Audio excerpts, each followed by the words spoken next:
and welcome to the Big Happy Life podcast. I'm Natalie Britt, and I'm a coach, trainer, and hypnotherapist, working with overthinkers like myself who are looking to shape their lives in ways that make them feel less stuck, give them more energy, vitality, and greater ease of living in a way that makes them just enjoy life a bit more. Today, I'm joined by Kat and Charlotte. They are the founders of the Authentic Girls Club, a membership for women rising together. And it's really all about living in a way that fulfills you, makes you feel able to be your authentic self, builds confidence, allows women to believe more in themselves, and I think have this real sense of community where we look out for each other and we're part of something. I'm so delighted to talk to you today. Thank you for joining me. I have kind of followed your work for a long time, and I really am so excited to talk to you because, as I mentioned just before we pressed record, one of the things that I have been working on in my own life is similar to you. It's about this sense of fulfillment and joy and meaning in life. And one of the things that I've kind of been playing with is this idea of moving from the seeking of happiness to living a life that is an expression of joy. I wanted to become somebody who put something into the world that added more joy for the people around me. And I'm working on it. It's actually a lot more challenging than I thought. But you have always been two people who I feel kind of embody that. Whenever I interact with you, I feel more joyful. I feel more seen, and I feel like it's safe for me to be who I am and for that to be a good thing. So I think you are spreaders of joy already and expressors of joy. And so that was really one of the things I wanted to talk to you about. I guess to start with, does that idea resonate with you? Is it something you think about? The kind of desire to be somebody who is quite intentional about what they put into the world? Oh, yes, absolutely. I love this. There was quite a moment in my life where basically I kind of got to a bit of a crossroads, and I was going through a really tough time, and I felt like I was kind of presented with two choices, and I was in a really angry, frustrated place, and I could continue down that route, or I could choose to tap into who I truly am and go down this different route and go all in and choose to be more me. And I discovered a quote that said, "Be the change you wish to see in the world."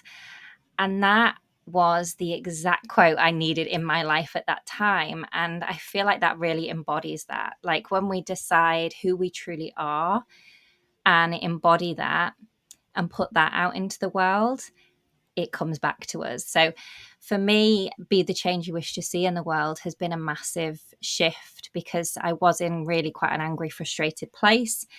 And when I decided to move into a place of where I wanted to put love, kindness, joy, togetherness into the world, that changed my life, that positioning. And it was that move from not seeking the happiness, but being and bringing the joy, for sure. I love that. And just to also expand on that as well, Natalie, like Charlotte's story, it's such a profound story because I know when this kind of happened for you, Charlotte, we were kind of working together, and you shared with me that in that moment, what you did was fully empower yourself through a choice. And this is something we talk about in the membership and in the work that we do, is that we get to empower ourselves through that choice that we all have. And I think when we think about what we're wanting in life, what we're striving for, happiness, joy, fulfillment, love, it kind of starts within, doesn't it? It starts with that choice to be, like Charlotte said, be the change. Or the way I love to think of it when we kind of we think specifically about joy is to bring the joy, because it is an energy and it's a decision. I also appreciate sometimes it can feel hard to bring the joy, but it's then kind of going back into that kind of like, why? What's that going to do for me if I bring the joy, find the joy? I'm stepping into a certain energy. And when I do that, like you've kind of explained, Natalie, when we obviously have our interactions, you feel more lifted, more joyful. It's what does that create around us, because it has the most beautiful ripple effect, not just for ourselves, but for those around us as well. If we bring the joy, we get to feel it, and those around us get to feel it as well. So it is a real, what you said, it is a real intention. It's so true, and it's such an important part. I have a question for each of you. Charlotte, what I'm interested to know is, back when you felt that way, when you felt angry and you felt stuck and you had all those emotions that were really hard to deal with, do you remember what it was that made you at first realize that it was time to kind of look inwards? And if so, what was it? What was the catalyst that made you do that? Yeah, so this is really interesting, actually, and I'll try and kind of do this in a short-handed version. But I had basically been exposed to a little bit of self-development back in January 2021. So I wanted to start a business and I wanted to make a difference in the world. And I set out on that journey. And thank goodness the community that I joined back then kind of had this self-development aspect. So I started to journal and I started to just kind of go inwards a little bit. I was very much dabbling because I was not really going deep back then. But what I did notice was the things that were holding me back. So I noticed one of the things in particular that was holding me back was I didn't feel like I'd been through enough to say what I wanted to say. So to start the business, which was the Authentic Girls Club, I didn't feel like I'd had enough challenges to then say, and share all that I wanted to share. And a week later, my 2 dogs were stolen. And I was kind of, for me as a big animal lover, was just thrust into, it was a nightmare I'd actually had many times. And it became my reality. And I am such a trusting person that I feel like that situation just basically, it just exposed me for who I am and kind of exposed all of my true values and really tested them because, like I say, I'm trusting and, I'm a loving person and I believe in community. I believe in us coming together as humans and doing good in the world. So when that happened, it was a real kind of attack on my values, really. And I think this is what got me to that place of having to choose, do I decide to leave those values behind? Or do I decide to go, this is me and I'm going to continue to be that way and to be the change? I remember feeling so far away from myself. And when I say I kind of had that choice of continuing to be angry and frustrated, what I realized was that was making me like them because the people who took them weren't happy inside. Like, how could they be to do something like that? But it made me look at my values and just go, this is me. Like, this is what I want to put out into the world. So I think that kind of inner work and awareness that I quite unknowingly really built before that happened completely shifted my outlook. And it made me kind of realize that the universe really dished me my worst nightmare to go, you asked for something, here you go. It was not what I wanted, and I am very careful with my words from then on. But it made me see it in such a different light. And when we picked the boys up, so I was calling them my boys, Denzel and Welly, they arrived into the police car, in a police car each. They were 2 black Labradors, and they got out of that police car and they greeted every single person in that police yard. And I remember worrying that they would have lost their trusting nature, and they hadn't. And for me, that was such an inspiration that carried forward, because I was like, they're the ones that have gone through this. If they've not lost who they are, how can I lose who I am?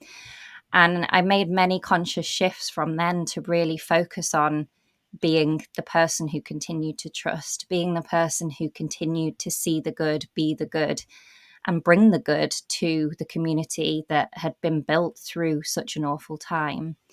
So that's a bit of an overview onto how I kind of went inwards. And I think this is it. It's not about kind of being happy all the time, because I've been through some really sad times. But when we go inwards and when we can be peaceful within and be joyful within and find those values and appreciate those values within us and not lose them, we can navigate life a lot better and kind of come from a place of choice more so than kind of the external circumstances take us on a different path.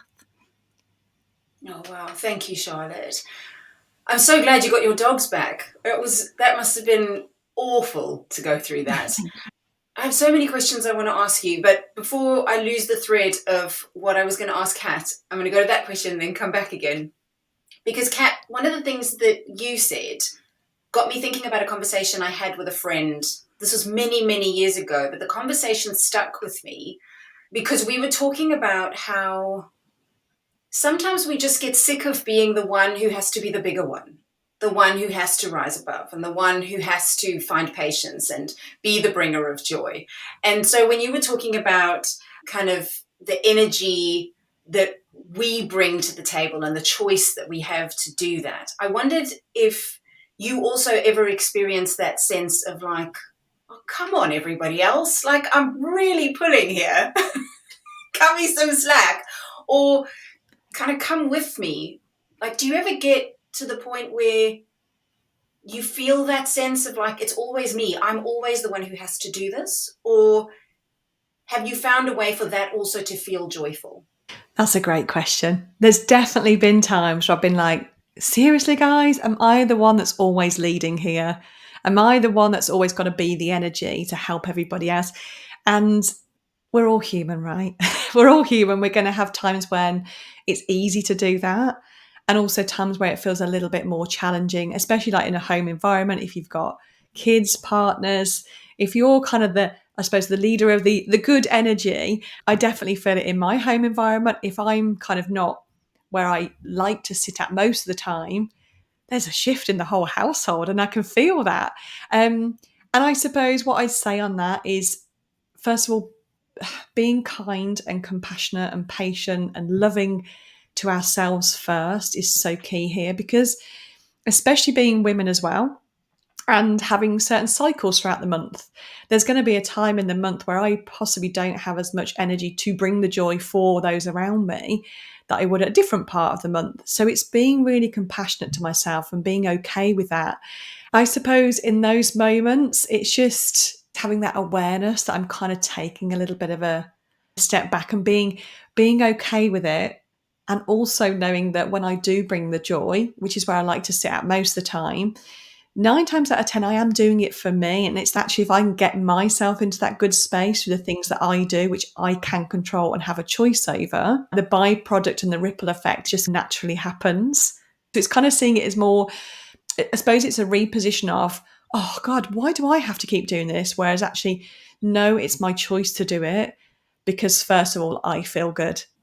Yeah, that makes such sense. And I guess it ties back into what, Charlotte, what you were saying about kind of being the change you want to see. The first thing that has to happen is you have to be the change in yourself, and then recognize that once you become that everywhere you go and everything you face, the person who can hold your hand is you.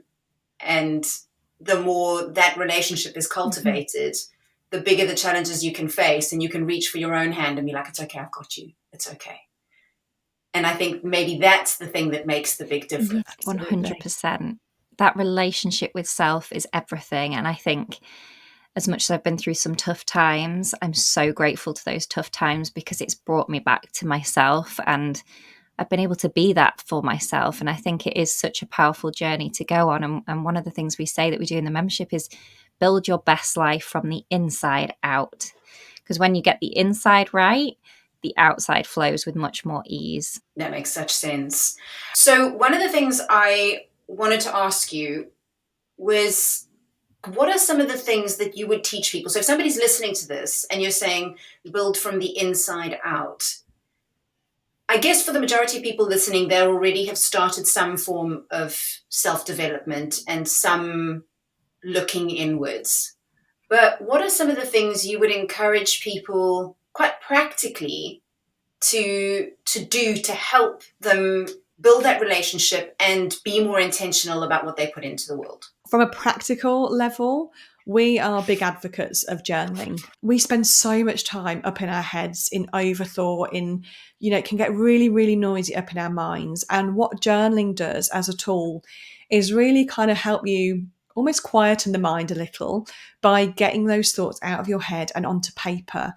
It allows you also to kind of then detach a little bit from those, so not seeing the thoughts that are going on in our minds as part of you. You know, it's well, I'm thinking this, so therefore I am. It doesn't have to be that way. Like, we can change our thoughts and our beliefs and our stories about ourselves. So journaling kind of allows that space to breathe and kind of just, I suppose, assess what's going on internally, but also to, kind of break that detachment so it doesn't, mean that the thoughts are you. So journaling is a really, really great tool. And I know both Charlotte and I, we love to ask ourselves on paper, how are we? Because we often ask everybody else how they are, but to kind of go inside and start that journey and kind of build that relationship with self, we've really got to get to know ourselves. So we can start by literally asking, well, how am I today? How am I feeling? And just see where that takes us. And then it's really going on a journey of self-discovery. Like we say, we love to get curious with what's going on inside, with how we're thinking, feeling, behaving. And especially when it comes to change, kind of creating that time and space for ourselves to raise that awareness with thoughts, feelings, and behavior. That's how we get to know ourselves. And then we can kind of say, right, well, I have the awareness of what I do in terms of thoughts, feeling, and behaviors. Like, what do I love about that? What do I want to keep about that? Is there anything that maybe I don't love so much about that? And in terms of, let's say, if we're thinking about thoughts, if we're starting to notice thoughts that don't serve us, so, or let's give an example. So let's say we're wanting to do something and it probably requires a little bit of confidence to do it. If the thought pattern, the thought process is, there's no way I can do this. People like me don't do these things. I can't do that. Is that thought process really, really going to help us? Is that the best relationship we've got with ourselves? Because if we, again, remove our thoughts from ourselves for a moment, and this is a process we've done in the membership, actually, where we've kind of asked our members to say, well, if it was a friend doing that thing where they require the confidence, what encouragement, advice, words would we give to them? Would I say to Charlotte, oh, Charlotte, I wouldn't, you're not confident enough. You can't do that. People like you don't do those things. Like, I absolutely wouldn't, because I care for her. I love her. I want to encourage her and I want to empower her. So therefore, we're shifting that dialogue for ourselves as well. So that's the shift in the relationship to becoming our own best friend, to becoming our own coach, our own cheerleader. And it's only through, first of all, raising that awareness, which just bringing journaling back in as a tool to do that on reflection, kind of it's thinking about our thoughts, which many of us are like, really? Come on. I don't even got the time to do that. But that's the starting point, because that's the starting point to changing that relationship with ourselves, so we can be that person for ourselves, to notice what's going on and go, right, well, does it serve me? Great, continue. Does it not? Okay, well, what do I need to do differently here? I need to retrain my brain, reprogram my brain to think differently. And if we have that belief that thoughts and stories and beliefs can be changed, we're totally off the blocks.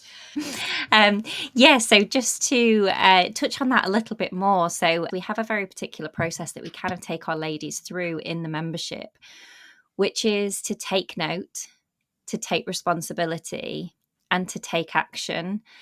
And we do this through journaling, and very intentionally throughout our weeks and our months. And that is just such a powerhouse trio, because without one of those things, we're not living that life. We're not experiencing that joy, because we could be taking all the action. We could be taking responsibility for our life, stepping up, bringing the joy, taking all the action. But if we're not taking note and seeing and celebrating all that we're doing within, we're going to get burnt out. We're going to just keep running into that exhaustion, because we can only hold that energy for so long. So we've got to give that energy back to ourselves by taking note, by celebrating all that we're doing, by seeing who we are, all that we are doing.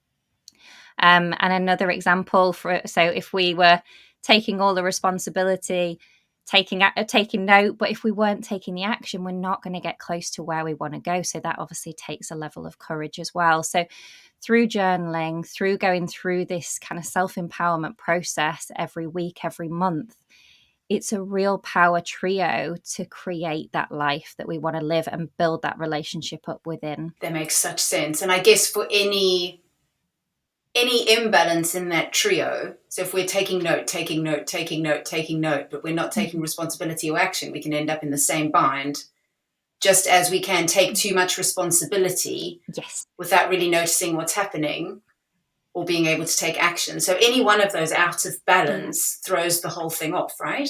Yeah, exactly. Yeah, because to take responsibility, that's when taking responsibility is a heavy one, if no one else around you is taking responsibility, because that's what we were talking about before, is it can feel a lot and you're like, come on guys, step up and do this as well.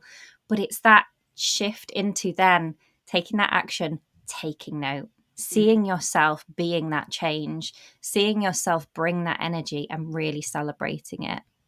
I recorded a series of podcasts recently about what it means to have a pessimistic explanatory style. In other words, the way we explain events to ourselves and the way we make meaning, and what it means to do that with optimism and what it means to do it with pessimism.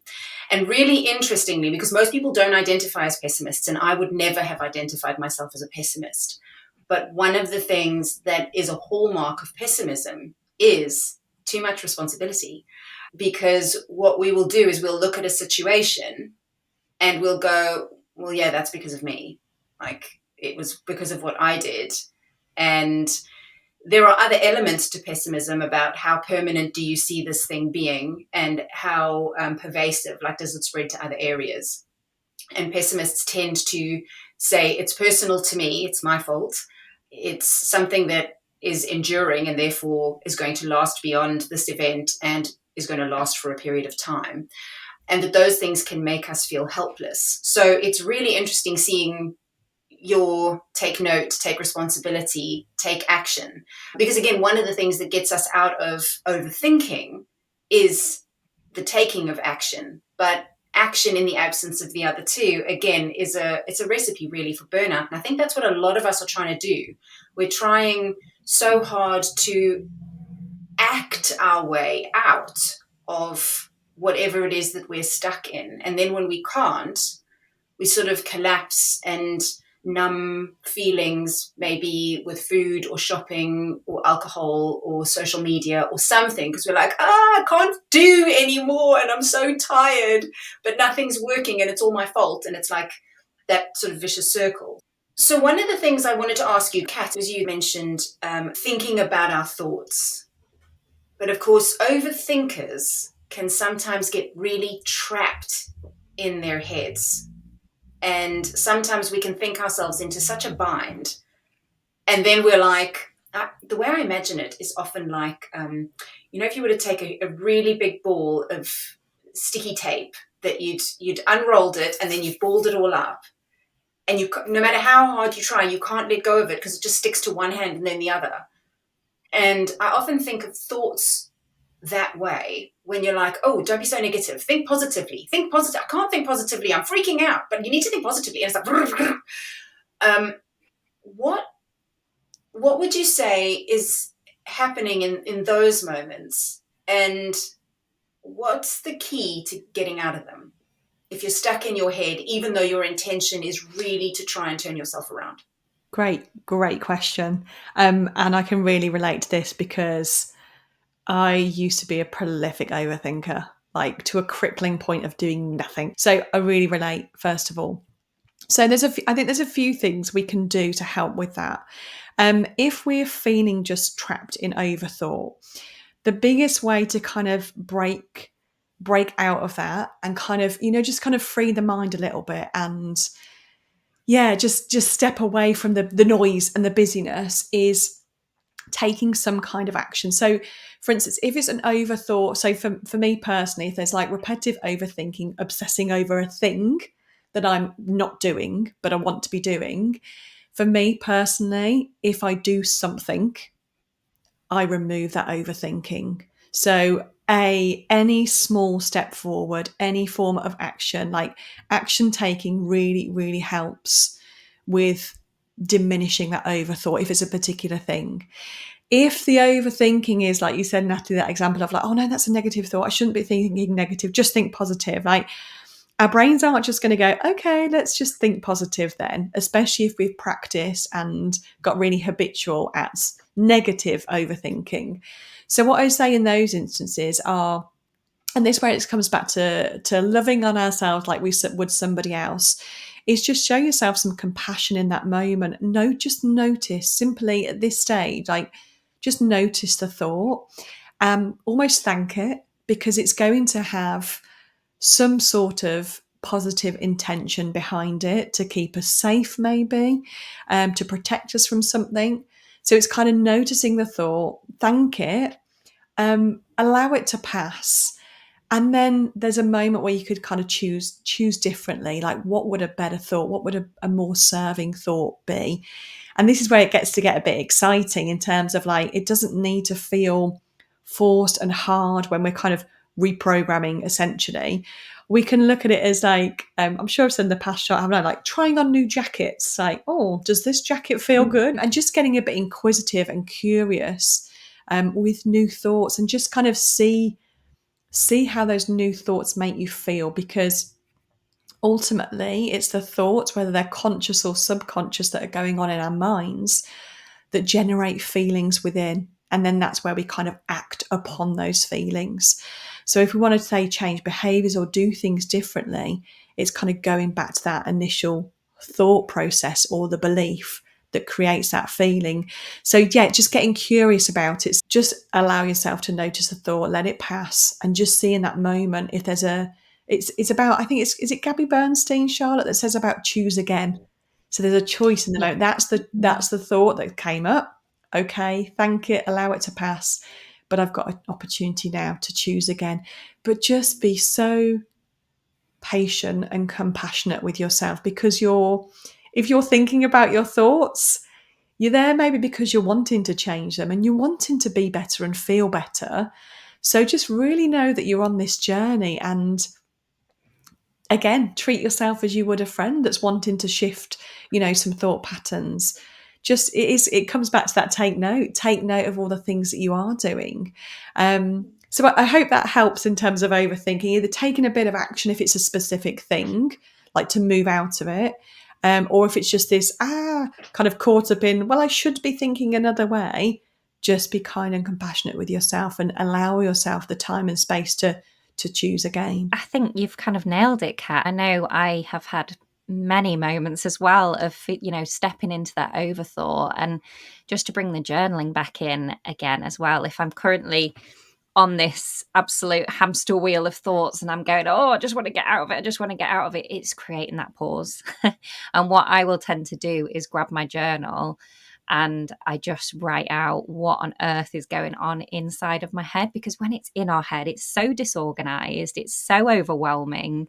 We can't see, we're trying to see it all at once, but on the page you can look at it and you can go, almost like if journaling can start as a list, list out what is going on right now. And I'll just list it out, and often there'll be one or two that are bothering me more than the rest. And then the action that I would take then is on those two things, and really practice that kind of courageous action taking, kind of eat that frog and then take note of it as well. Thank you both. That's really, really helpful. I think it comes back to, Charlotte, you mentioned when you were talking about the dogs, and you said, I'm really careful about what I say now because the universe kind of presented me with a challenge that was so big and so emotional for me.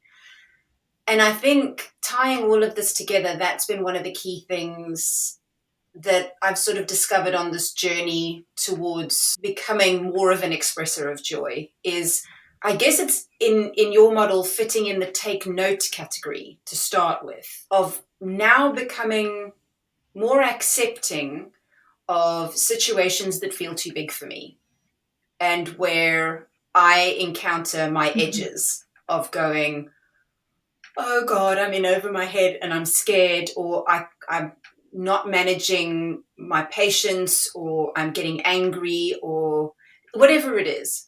And I think the little piece of joy that resides in those tough moments is, I think, in the taking note, A, of the natural response and meeting it with compassion, and B, the realization that the part of us that's going to reach out and hold our hands is there. And when we notice those two things, I think those moments can become, I guess, our teachers. And I think that's perhaps where the joy is, to be like, okay, I'm clearly going through a teaching moment here, because this is something that is, I have to unfold myself in a new way. I haven't encountered this before, or I have encountered it before, but I couldn't take it in that last time, so I'm doing it again. I feel like there's something there with that. And I wish I could remember where it was. Oh, it was in a book called Start Where You Are by Pema Chodron. And she tells a story of a monk in a cave, and all these demons came in. And at first, he was okay with the demons, but then after a while, they wouldn't leave. And they were eating his food, and they were taking his stuff, and they were sleeping in his bed, and they were everywhere. And he was like, I need you to get out. And he managed to get quite a lot of them out, but one of them wouldn't leave. And nothing he did would make this thing go, until eventually he went, it's okay. You can stay. I'm fine. And then it left. And that story always comes to me when I'm faced with a part of myself that, for want of a better phrase, I'd like to punch in the face. You know, those moments where you encounter a bit of you where you just think, oh, this is the worst of me, and I don't want to share it with anyone else. Why am I like this, kind of thing? And then that story comes to me where I think, this is one of those moments. This is the moment where I have to accept that part and let it be. And in so doing, I guess that brings us full circle back to compassion, and then the ability to act in ways that are reconnected with our intentions. So thank you for helping me think all of that through.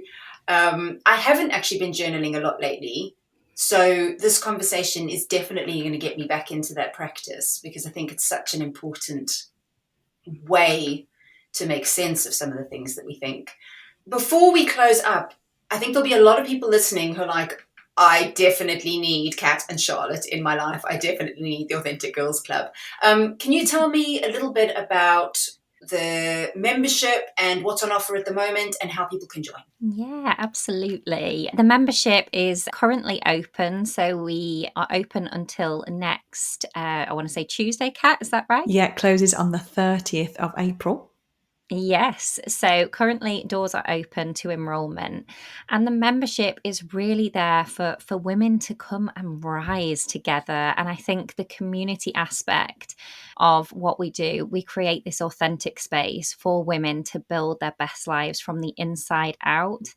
And it's really about doing it consistently, because when you're in a space with women doing it together, you do it a lot more. And I think sometimes we can get back into the habit of putting ourselves last and putting everybody else first. So for us, it's about really carving out that time for our ladies to give themselves what they need and to work through the process that we've obviously talked about today, and really nurture themselves so that they are in that place where they can go and create on the external, all the external stuff, but also give from a full cup instead of a depleted one.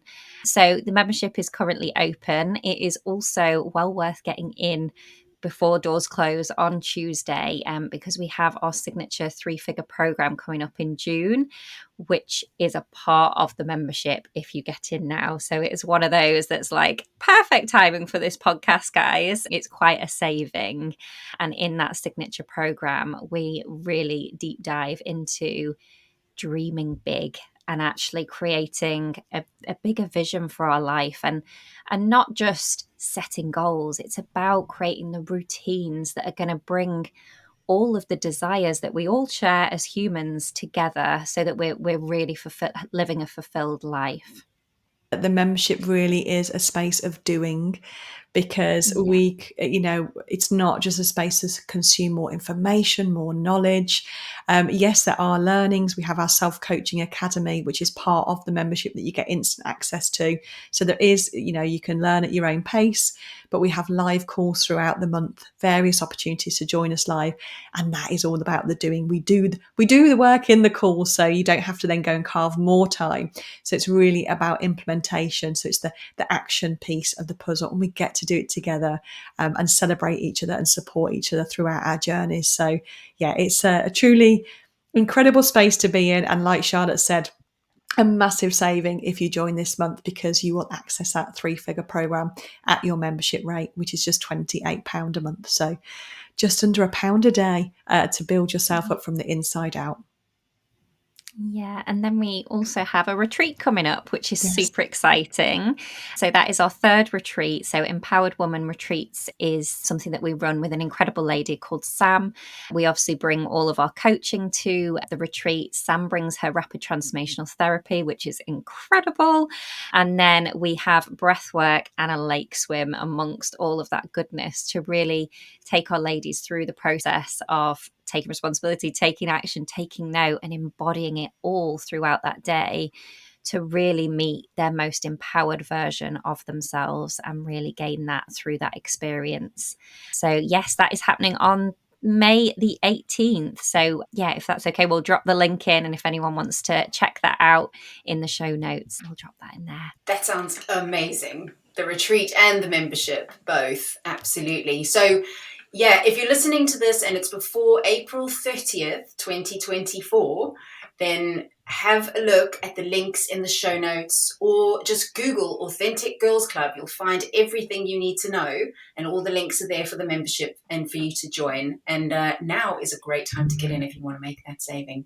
Ladies, thank you so much for joining me. It's been a huge pleasure talking to you. As always, I learned so much. Thank you so much. It's been amazing to chat. Thank you.